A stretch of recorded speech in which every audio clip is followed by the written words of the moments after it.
So good afternoon, students. I'm going to um,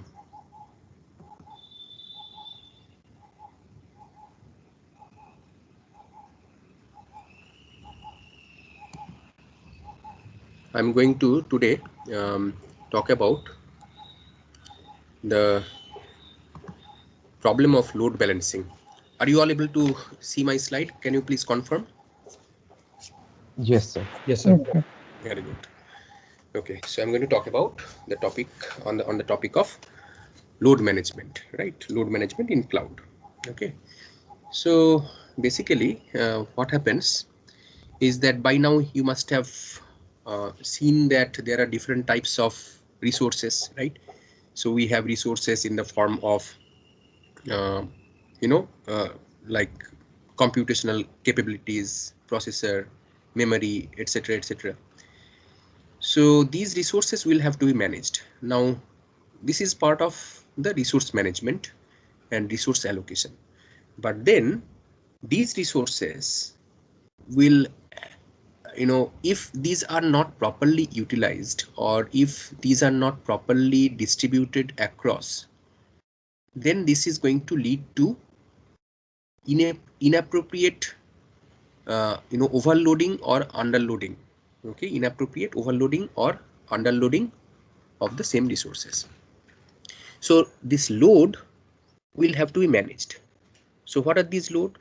So loads in the form of computation, in the form of memory, in the form of network.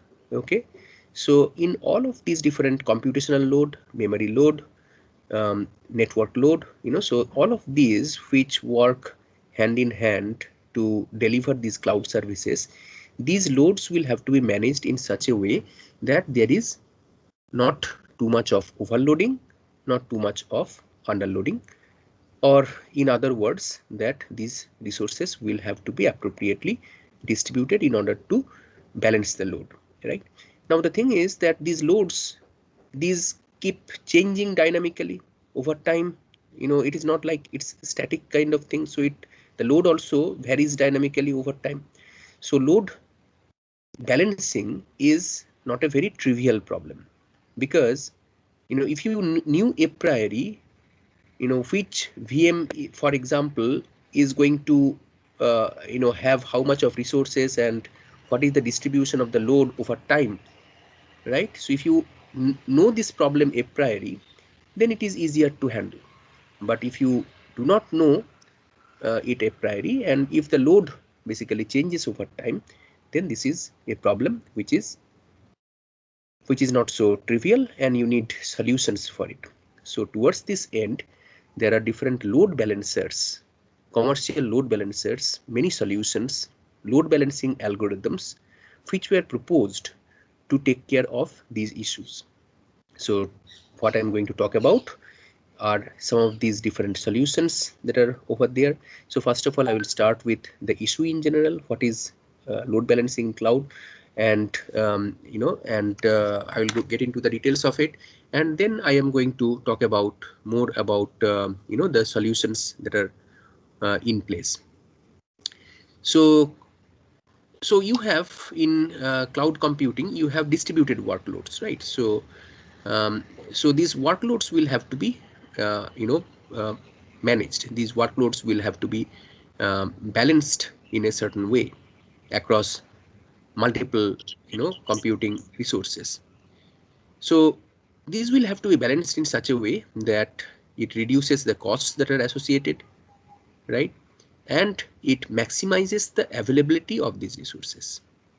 Okay, so while maximizing the availability of the resources, you want to minimize the associated costs. Okay, Hello, sir. so yes, Sir, only the page number 45 is visible. The slide number. it's okay, it's okay. I have not flipped yet. I'm just giving you the introduction, don't worry. Okay, Oh. so yeah. So this is basically the overall idea. So there are, you must have those of you who have taken a course in networks before, you must be knowing what is DNS, right? So in DNS also there is load balancing, right? So load balancing is not only in DNS, there are load balancing, load balancing is required for the distribution of workloads in regular networks as well, right? So it is a generic problem, and in cloud computing also it is very much required, and it is required in a different form, because in cloud computing actually we are not simply talking about a simple distributed system, but here we are talking about much more complexity in place. So how do you come up with fresh solutions to take care of this management or the distribution or the allocation of the load, and then redistribution of all of these over time based on the change in these resources? Okay, no, sorry, not change in the resources, but the change in the incoming incoming requests or incoming load. Okay, so as I was telling you, the overloaded and underloaded situations in cloud, these can cause different system failures. So neither of these is desirable, right? So whether it is overloading, underloading, yeah, I mean overloading is obvious, but underloading is also not desirable, right? Because underloading means that it is you have inappropriate or underutilization of these resources, and overloading obviously is not desirable, because overloading can lead to different types of failure in terms of the overall system, failures in terms of appropriate levels of power consumption, the execution time consequently gets affected, and so on. So three different types of load in cloud that we consider in our discussions. Number one is the memory load, second is the computation load, and the third one is the network load. Now, so this load balancing, what it tries to do is to balance the load between the different virtual machines which are getting executed at the different physical hosts. So these the load balancer, basically I was telling you that there are many commercial algorithms, not commercial algorithms, there are many publicly available algorithms for load balancing. There are many commercial load balancers, etc., that are available. So if you search a little bit in Google, you will be able to see the different types of different types of commercial load balancers that are available. So the load balancer basically distributes the dynamic workload among the virtual among the different hosts or the virtual machines. So this is load balancing in a nutshell, talks about this distribution of the workload dynamically among these different physical hosts or between the different virtual machines, right? Is this problem clear? Any questions so far? Okay, so if if this the issue of load balancing is clear, let us go a little bit ahead. Now the question is that when you are talking about load balancing in any context, like the not only cloud computing, like the context that I was mentioning, like networks, right? So in computer networks also, as a person of doing research in computer networks myself, we deal a lot with load balancing in terms of the incoming traffic, the workload, and so on and so forth. So we deal a lot of these on a day-to-day basis. But the thing is that those solutions are not suitable over here, and you need some solutions that are customized to take care of the problems that are unique to cloud computing. So so whenever you are talking about this kind of uniqueness, you need to understand that what are these unique properties. So to characterize these unique properties, there are different performance metrics which are available, which capture basically some of these different unique properties. So we need to understand what are these performance measures, the performance metrics that affect load balancing. Okay, so the first one is the expected time to compute matrix. Expected time to compute. So this metric is defined like this, that the distribution of the tasks into a set of VMs is basically this particular matrix, where each entry of this matrix etc ij is the ratio between the length of the task I in MIPS to the processing speed of VMJ. So length of the task divided by the processing speed of the VM. of the particular VM, right? So it is the ETC between I and J, task I and VMJ, expected time to compute. Expected time to compute of a task in a particular virtual machine with respect to the processing speed of the specific virtual machine. Okay, so this is one metric. Like this, actually there are many other metrics that are there. The second one is throughput. So this throughput is basically the number of user requests or the tasks that are executed per unit time by a virtual machine. Okay, so number of user requests, number of tasks that are executed per unit time by a virtual machine. So what is this task? These tasks are basically the ones that are coming from the users, right? Ultimately, the users basically, you know, whether in a particular virtual machine a user runs any particular algorithm or whatever, these are basically translated into tasks. So these user requests are translated into tasks. So these tasks are basically executed in these virtual machines, and this throughput basically is the count or the measure of the number of such user requests that are executed per unit time by a particular virtual machine. Okay, so the system performance in cloud is basically proportional to the throughput of the system. Another very new type of metric that is specific to cloud computing is called thrashing. Okay, so thrashing basically occurs when the number of virtual machine when basically the virtual machine spend more time in migration than executing. Now let me try to make you understand this particular thing in a little bit more detail. So there is something called the concept of migration in cloud computing. So migration can be in terms of migration of a particular virtual machine from one virtual machine to another. So a virtual machine can get migrated from one host to another host. This is basically VM migration. Or a task can also be migrated between different virtual machines, right? So these migrations can happen. So here in this context, we are talking about the migration of a virtual machine from a physical host to another physical host, right? So this is actually very interesting. Okay, so this migration is very interesting, and there are so many different interesting solutions for VM migration that are available available in the market. So VM migration is a very interesting topic. So consequently, what I'm going to do is, as usual, like many other lectures, so after I complete my part of the regular lecture, I'm going to show you a video which will make you understand this interesting concept of VM migration.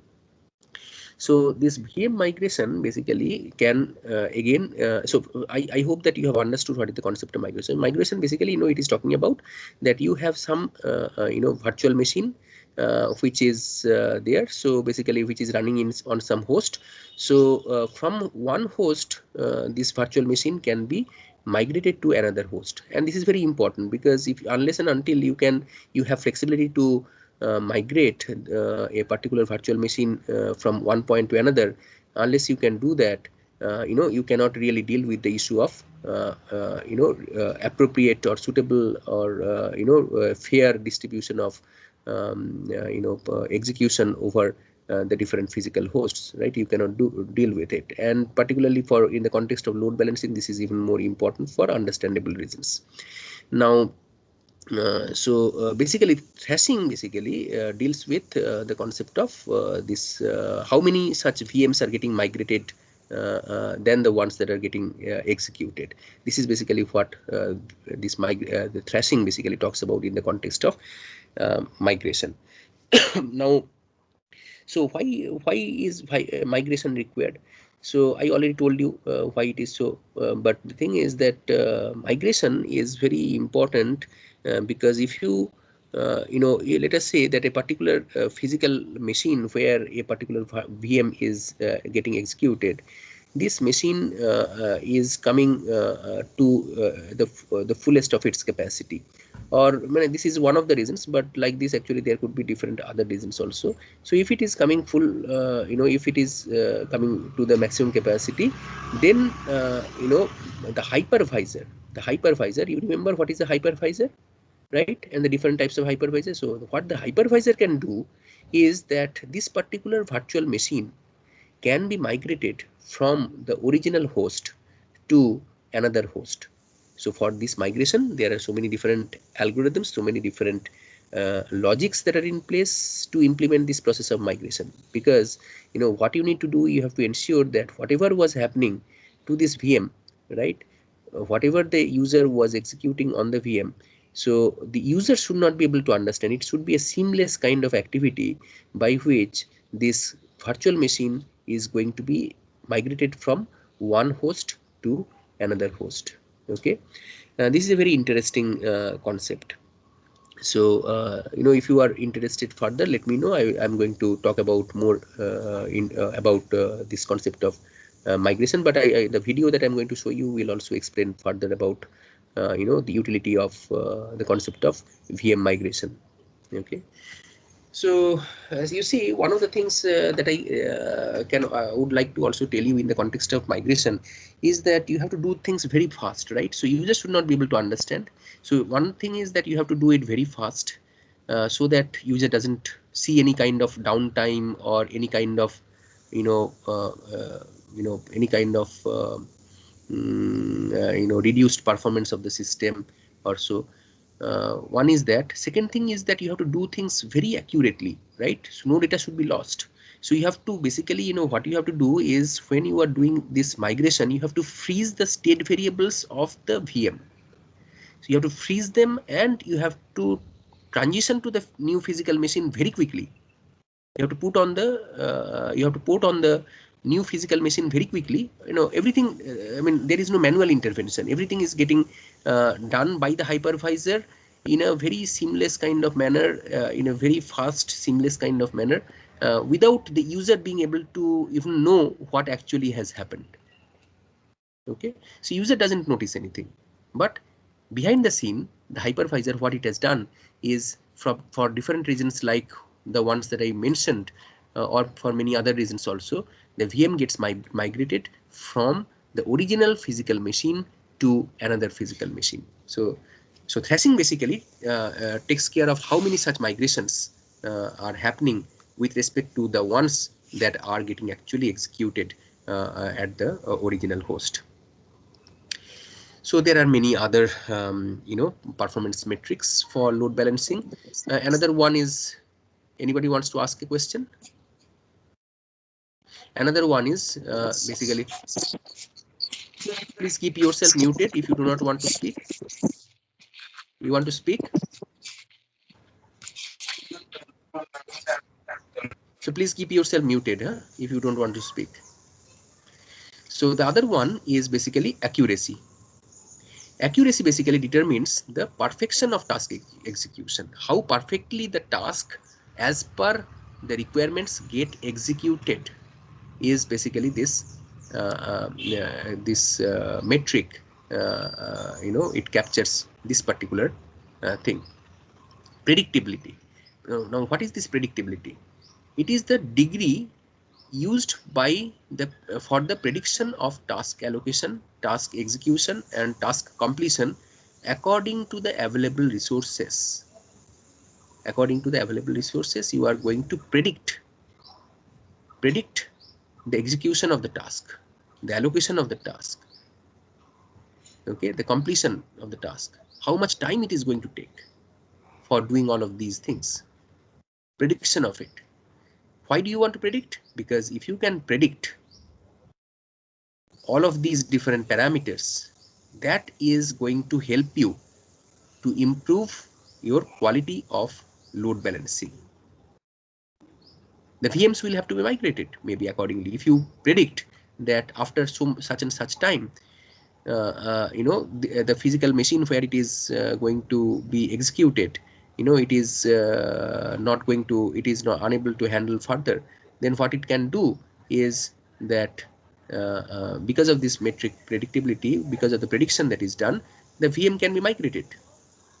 Okay, so predictability is very important. So a lot of predictions are basically done behind the scene in actual publicly available clouds.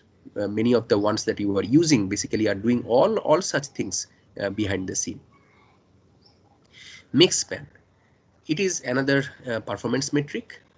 It is basically the total time that is required to complete all tasks that are submitted to the system. Okay, total time to complete the tasks. So the mix span of a system is the maximum time taken by the host running over the data center. Few more performance metrics. Scalability.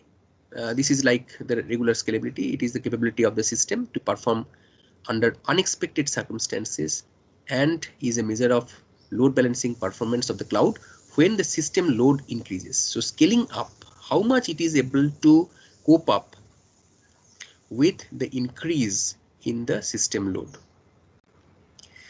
So, when you are talking about scalability, there is the concept of rescaling. So, based on the the measures that are done, so rescaling can be done at certain regular intervals. So this is basically this concept of scalability. Next comes the concept of fault tolerance. So fault tolerance is the degree that is used for the prediction of task allocation, task execution, and task completion according to the available resources. So no, there is actually no. This is actually this one is little wrong. So this one actually there is something, I think I overwrote something. So this is the fault tolerance. Let me just tell you, fault tolerance basically measures how much in the presence of different types of faults, how much the system is able to tolerate the faults. Okay, so this is basically this fault tolerance. Mix span actually has been copied again, duplication of the previous one. So this one I will correct and before uploading. Now migration time is very important. I told you about the concept of VM migration, and so one VM to another has to be the VM needs to be migrated from one physical machine to another physical machine, and how much time it takes to migrate is also a metric of performance, right? So ideally you need this time to be very fast. This time should the process should be very fast. The time should be so low that the user should not be able to understand actually that there is some migration that has happened.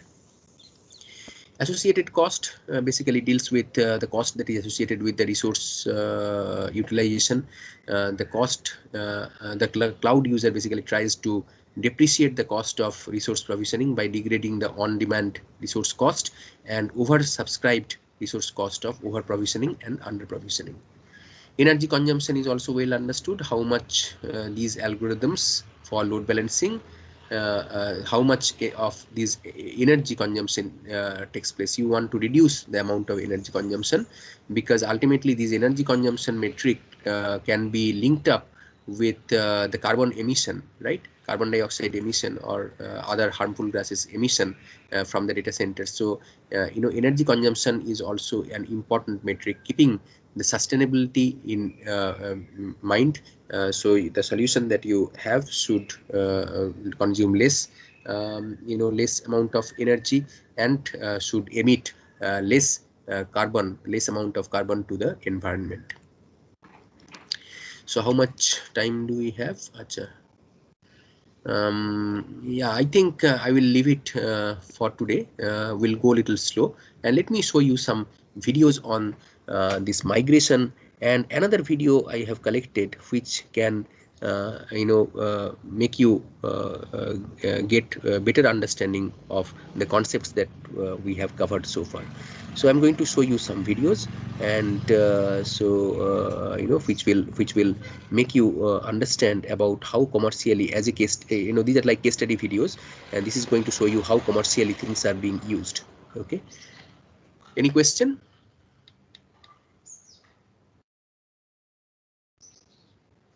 Okay, so if not, so I'm going to stop here.